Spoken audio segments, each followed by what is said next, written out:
Megan, you selected this episode. Why did you think it deserved to be in the top 15? So I chose this one in combination with the next one. So Homefront and Paradise Lost. It's another of DS9's amazing two-parters. But I chose it because this for me was a really transitional part of the series as a whole, where the war with the Dominion and the Changelings is starting to ramp up, but there's also cracks starting to appear within Starfleet and the Federation.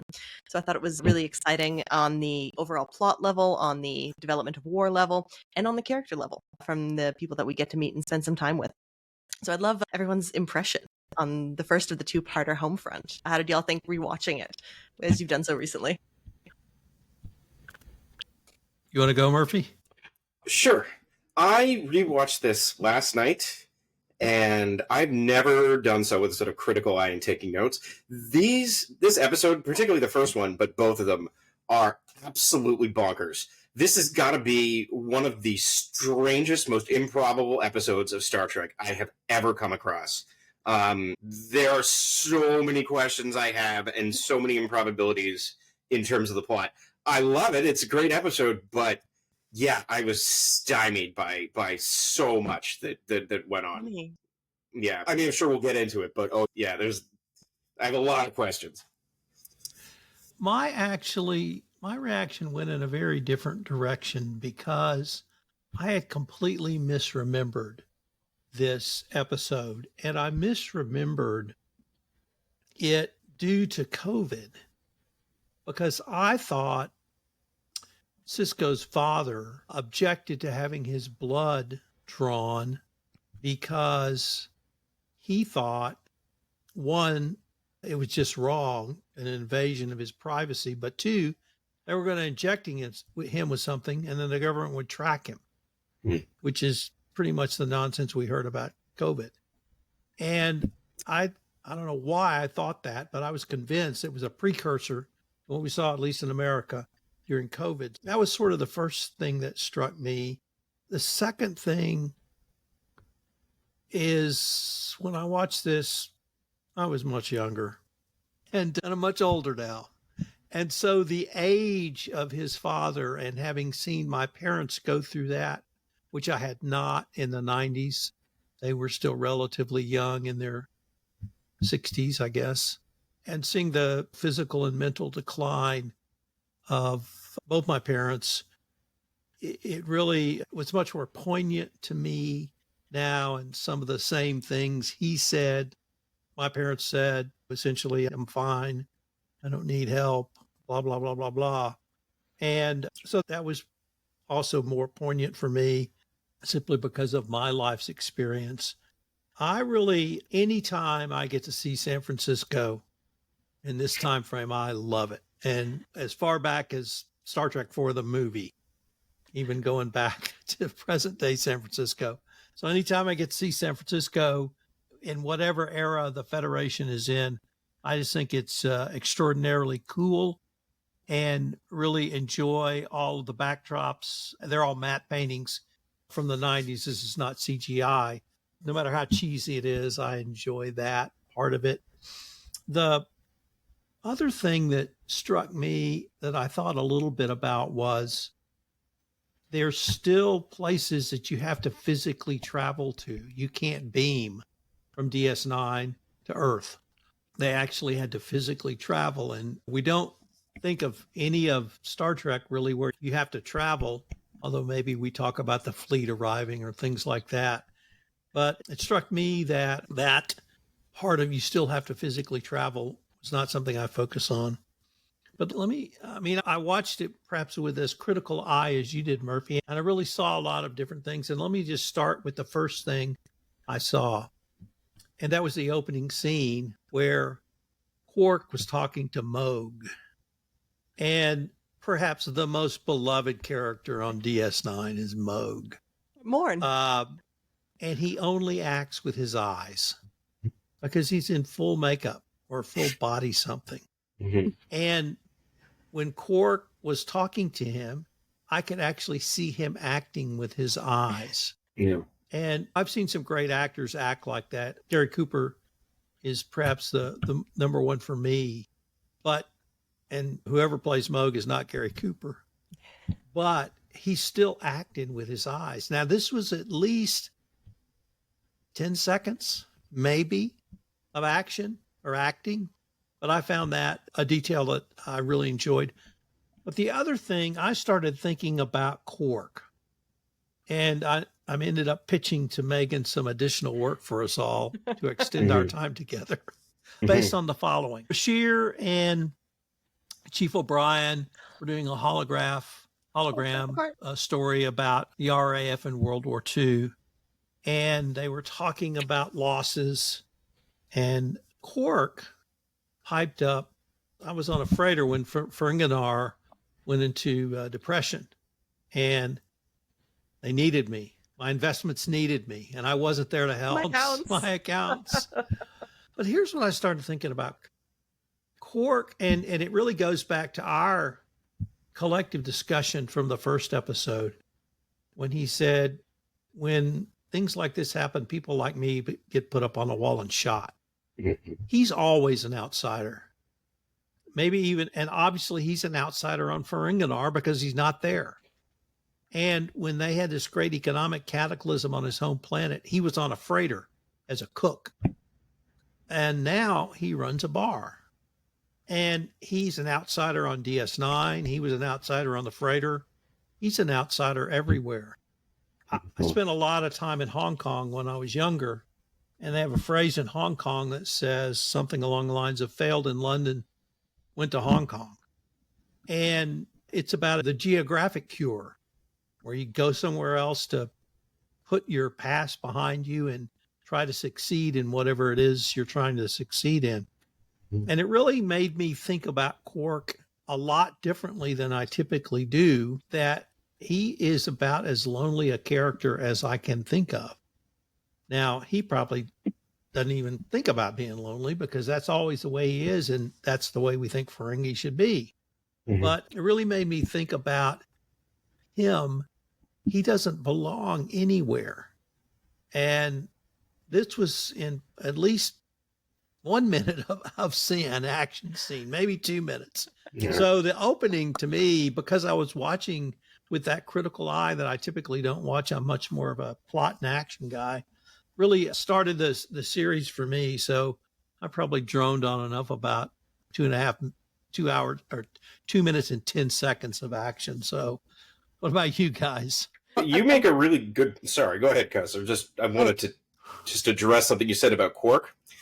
One of the things that you'll find later on when Quark has his run-ins with the FCA and Ferenginar, and he's run into Brunt, is he says, but I like being around Ferengi. And Brunt very clearly says to him, well, we don't feel comfortable around you. And an analysis of Quark being extremely lonely is definitely spot on. He doesn't get along with his mother. He berates his brother and keeps him at arm's length. He definitely builds walls around himself. It's a really astute analysis to sort of look into that and see the loneliness that he sort of exudes. Sorry, I didn't mean to interrupt, Cuz. No, that's okay. And actually that's great, because I was going to also talk about Quark and kind of where he fits into society, because the more we like him as a character is when he's acting the least like a Ferengi, right? And the counterpoint to that is Nog, who is working really hard to fit in more with Federation and not necessarily just human, but like Starfleet ways, and becoming more like them. And so I think it's a really interesting comparison, because you've got Quark, who, while separate from the Ferengi and not really being a part of them anymore, revels in being Ferengi and the superiority of the Ferengi. And then he's got this nephew who's going in the absolute opposite direction, and while still being Ferengi, that was really embracing these Federation values. And I think it's really interesting to see how their friendships and their world develops. And it's the idea of kind of a good guy, which Nog is getting the advice to try and be and show everyone what a good guy he is, despite what people think about Ferengi. So I just think it's really interesting to look at them and how they're taking this really similar situation that they're in, being surrounded by humans and other aliens who are not part of Ferengi culture. And Quark, as the older generation, is, even while not fitting in with his own people, really embracing them. And Nog is just like, actually, no, this looks like it sucks. I'm going to go be part of things. Yeah. I think that's a really cool counterpoint. It is, and you raise a neat point about Nog, too, and Nog running to this sort of Federation values. Nog, later on, when the war happens and he's getting promoted and he's doing things and he's actually out of the academy, he puts those Ferengi sort of assets and values to weird good uses. He sort of flips the avarice, greed side on its head and uses his knowledge of how to negotiate, how to trade, and how to acquire things in a positive way for the war effort. He's the guy that can sort of organize and get anything that anybody needs anytime. And you always need this kind of people around. When there's like a phaser coil breaks, he's able to make 5 or 6 trades with various people to get what they need. So he sort of figures out a way to live in both worlds, which is a really neat kind of character arc for Nog later on in the series. And I enjoyed Nog in this exercise because I can remember as a teenager trying to figure out how to fit in. And do you fit in because you become part of the group? You fit in because you show people you're a good guy? Do you fit in because you just stay loyal to whatever your values are and pretty much to hell with everyone else? And people see you for an authentic person. I don't pretend to know the answer to that question, and I sure didn't figure it out then. But I saw that in Nog, and as you said, Murphy, it really leads to some interesting adventures later.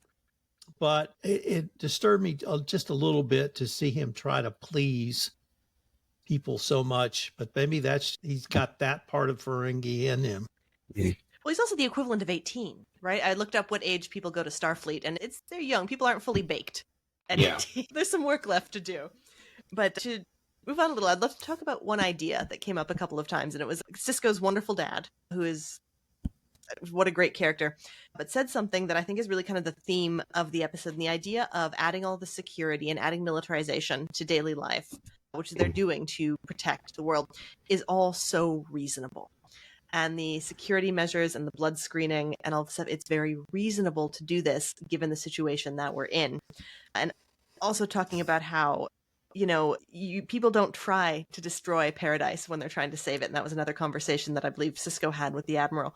And when they're making the arguments and they're talking to the president and they're talking to different civilians, different officers, it's very reasonable to be doing these things and to be taking these actions and to be adding these different layers of security to different levels of the population.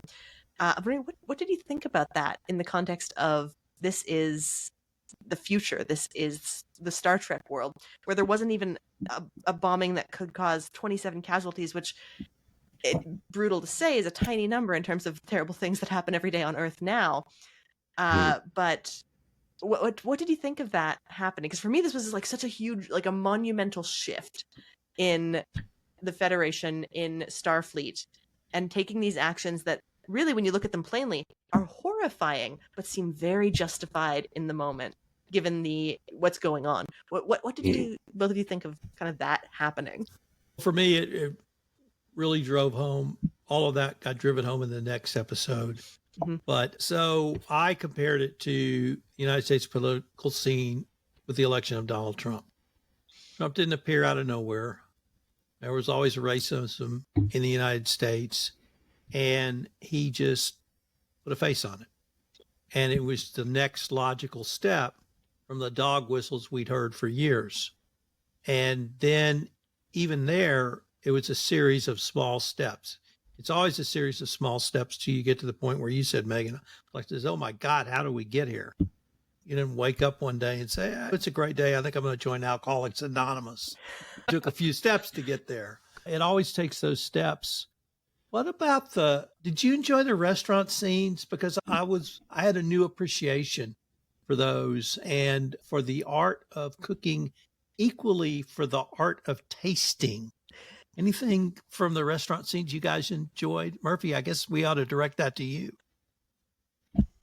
Well, I like that he talks about the difference between Creole and Cajun cuisine, and that's an important part of running a restaurant. Not running a restaurant, but that he belittles his doctor. What is it, by not knowing that? I mean, they do some nice stuff with the restaurant will come into play later, and they do some nice stuff around it. But I like the way that Sisko's father talks. He talks and he thinks like a cook. He thinks in terms of that, and sort of chefing as a kind of way of life. It's very interesting. I also like, what does it mean to think as a cook? I don't know. I mean, he's sort of blunt about everything, and he sticks to his guns. I like that. I don't know. The way that he walks through the restaurant, he talks to people about his food. He recommends stuff. I enjoy that. I like that. It's sort of, there's a personability that he has that I dig, but also a kind of stubbornness. It's when he talks later on, I guess he talks to Sisko about his first crush and something like that. That scene where they're just sipping brandy at the end of the day and like reminiscing about something from Sisko's childhood. I've always loved that scene. But my issues with the episode, I mean, it's good. I have a serious question. You said they travel from Earth. They go from DS9. They go to Earth. And Sisko is immediately made head of planetary security, which is a mind-boggling leap. He goes from being the captain of a relatively backwater post to basically, that would be like the captain of a destroyer or a supply boat in the Atlantic, suddenly coming into port and someone says, you're now the Secretary of Defense, immediately. I don't know where everybody else is. Something like that, you would need to talk to the Federation Council or Starfleet or something. But there's so many gross jumps. He takes Odo into the president's office in secret, slipping a changeling into the president's office without his knowledge. That's a huge ethics violation right there.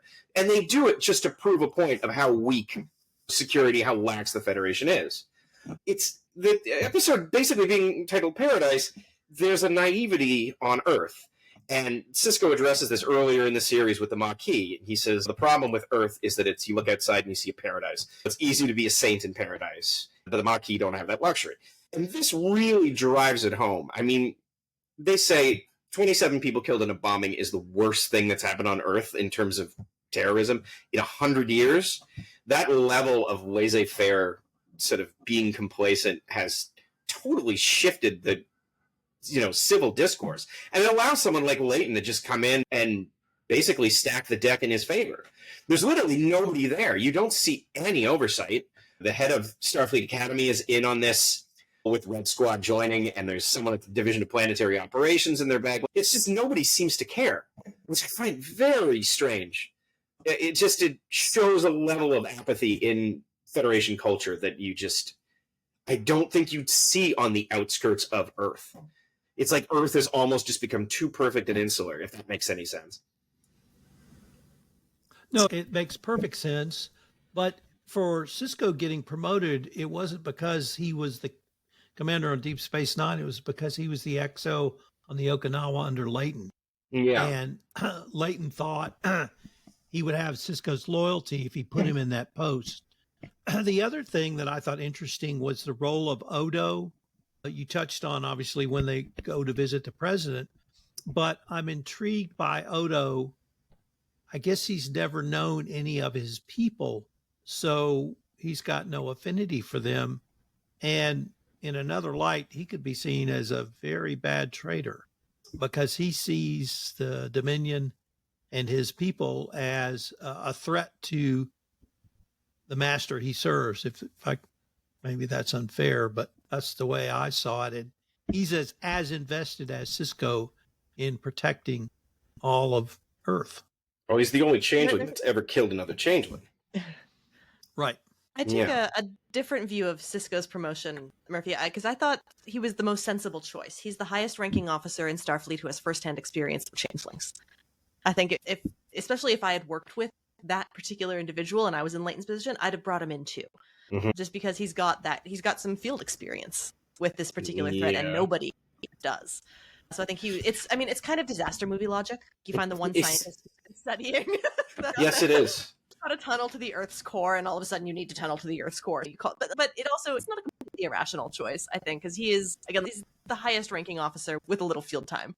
Yeah, I don't think it's irrational. I just wonder where the hell everybody else is.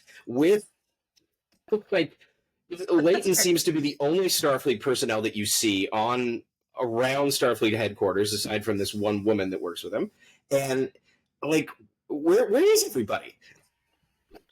Seems to be making a lot of decisions for the Federation, just kind of unilaterally strolling around the quad.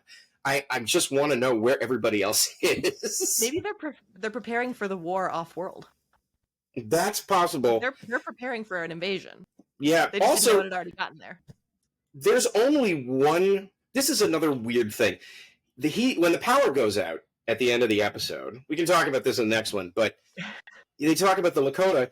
There's only one ship orbiting Earth. Where is everybody? It almost feels like the whole episode, there's only about 5 people kicking around. I have some serious questions about that. There should be orbital habitats and dry docks and stuff like that they could have coordinated through. They have to use the transporters on a 50-year-old Excelsior-class ship that is the only thing in the neighborhood. It's very confusing. I don't know. It's a little odd. Yeah. So let me go in a different direction, although, Murphy, it may tie into some of your thoughts around the complacency of Earth. Mm-hmm. And that was for the character of the president, Jaresh Ino, Mm-hmm. and the actor who played him. The actor was a guy named Herschel Sparber. Mm-hmm. And he was a very big man physically at 6'9" and weighing 300 pounds. I thought the way he played the character was almost to a T what you described you saw as the complacency of Earth. Mm-hmm. Yet he was either a natural or a lifelong politician. Mm-hmm.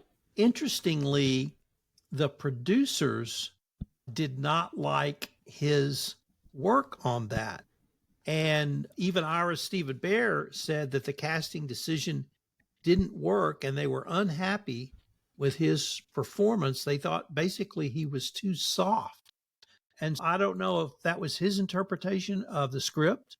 I don't know if some of either the showrunner or the screenwriter suggested he play it in that direction.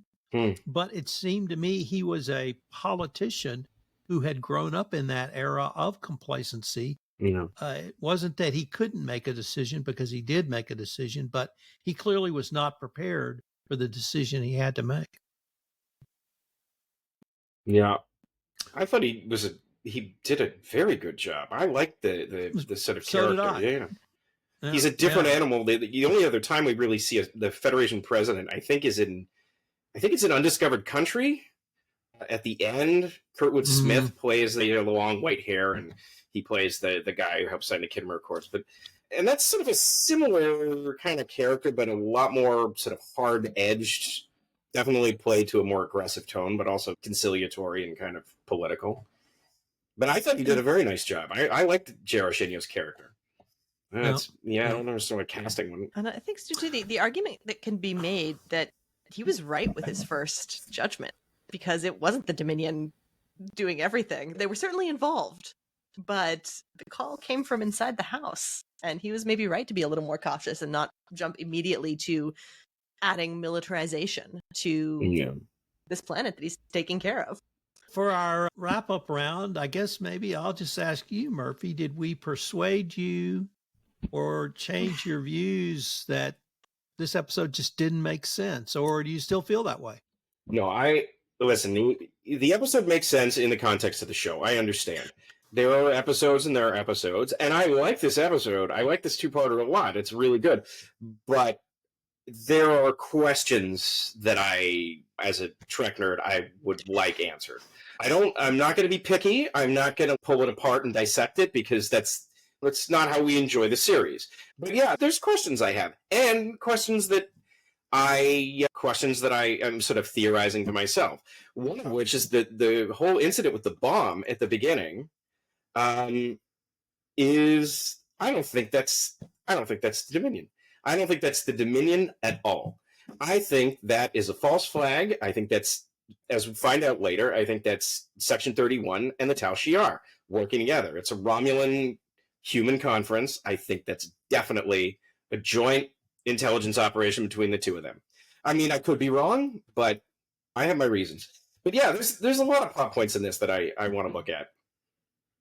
You spend like a whole hour talking about this episode and all the weirdness in it. It's very lore heavy. But yeah, no, I don't need convincing. I think it's a good one. Megan? I'm going to end with my one of my favorite parts of this episode that we haven't touched on yet, and it was right at the beginning with the masterful trolling of Odo by Oh. Dax.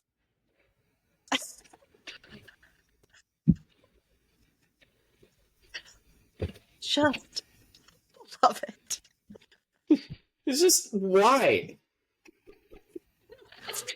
I think that's exactly it. And it just, for me, this means, okay, Odo has arrived. He's getting juvenile pranks played on him by an 800-year-old gutworm. And it's marvelous. I love that moment in this episode. I love how it humanizes both of them so much. It's just small moment. I thought it was impeccable. Doing it once I understand, but repeatedly doing it over and over again is kind of bizarre. It's definitely like an odd choice for Dax. Otto's so cute when he's mad. Yeah, maybe that's what she sees. Yeah. Tom, what about you? Final thoughts? For those of you who do not have an OCD, I did not find that funny at all. Okay, fair enough. And I'm in the Totally middle fair. of a Hercule Poirot book fest, so it's even more in the front of my mind. But I didn't realize how OCD badly he was. Because I misremembered this episode so badly, it was almost as if I kind of saw it fresh and new again. All of the sort of plot points and continuity issues that Murphy has brought up, I never saw the Tal Shiar as part of this. Yeah. Initially, I thought it was a Dominion with the bombing, but by the end of the episode, or at least in the middle of the next episode, I was convinced it was Starfleet officers who had done that. So I liked it. I liked that Seed was his father. I liked the New Orleans scenes, and I was greatly ready for part 2, which we will take up in our next episode. Till then.